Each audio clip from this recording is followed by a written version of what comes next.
Hello everyone, welcome back to my channel. How are you? I hope you are doing good. So let's continue to direct to indirect speech. तो चलिए आज देखते हैं कि आज का क्या रूल क्या मैं आज पढ़ाने वाली हूँ.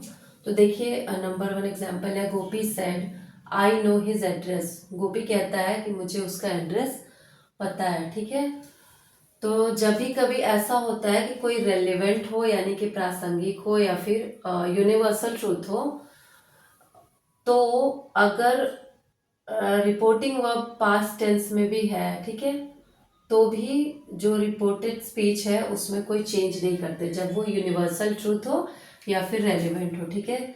द टेंसेस में not change if the statement is still relevant or it is universal truth. Okay, so we can often choose whether to keep the original tense or change them. ठीक है. तो देखिए Gopi said I know his address. Gopi said that he knows his address. ठीक है. तो change नहीं करेंगे क्योंकि ये क्या है, रेलिवेंट है ना. गोपी कहता है कि मुझे उसका एड्रेस पता है. ठीक है. तो ये चेंज नहीं करेंगे, हम सिर्फ आई की जगह पे ही करेंगे अकॉर्डिंग टू सब्जेक्ट. तो गोपी कहता है कि वह उसका एड्रेस जानता है क्योंकि क्या हो गया, ये पहले भी जानता था और अभी भी जानता है, इसमें कोई चेंज नहीं हुआ है. ठीक है. तो ये क्या रहेगा, एज इट इज रहेगा. तो Gopi said that he knows his address. Universal truth या रेलिवेंट हो तो उसको हम चेंज नहीं करते हैं. अगर ऑप्शनल है, अगर आपका कर भी सकते हो, जैसे कि नो की जगह पे आप न्यू कर सकते हो, लेकिन ये ज़्यादा सही है आप उसको एज इट इज रख दो. ठीक है. नेक्स्ट एग्जाम्पल है the teacher said the earth goes round the सन.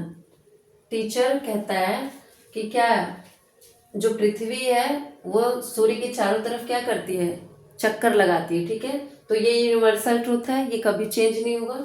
तो आप इसको एज इट इज ही लिखोगे, चाहे ये सेट जो है ये मतलब कि पास्ट टेंस में है रिपोर्टिंग वर्क, फिर भी ये क्या होगा, प्रेजेंट टेंस में ही होगा.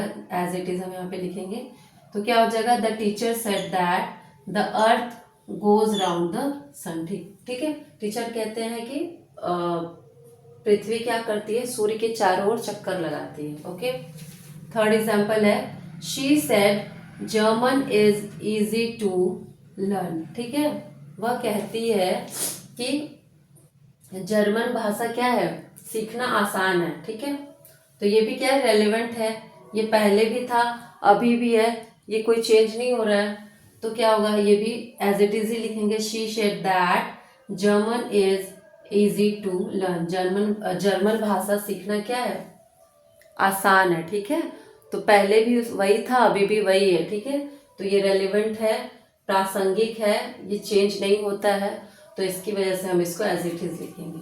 नेक्स्ट एग्जाम्पल है he said the sun rises in the east. उसने कहा कि सूर्य कहाँ उगता है, पूर्व दिशा में उगता है ना.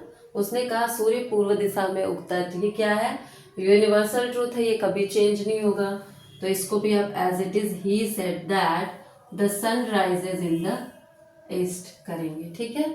तो जब इस तरीके के सेंटेंस आते हैं डायरेक्ट एंड इनडायरेक्ट स्पीच में, तो उनको हम इनडायरेक्ट में एज इट इज लिखते हैं, चाहे वो पास्ट टेंस में ही रिपोर्टिंग वर्ब क्यों ना हो. ठीक है. तो चलिए आज के लिए बस इतना ही. कल मिलते हैं और नए ग्रामर रूल के साथ, कुछ नया इंटरेस्टिंग और जानेंगे. So thank you so much for watching my video. See you in the next video. Till then bye bye.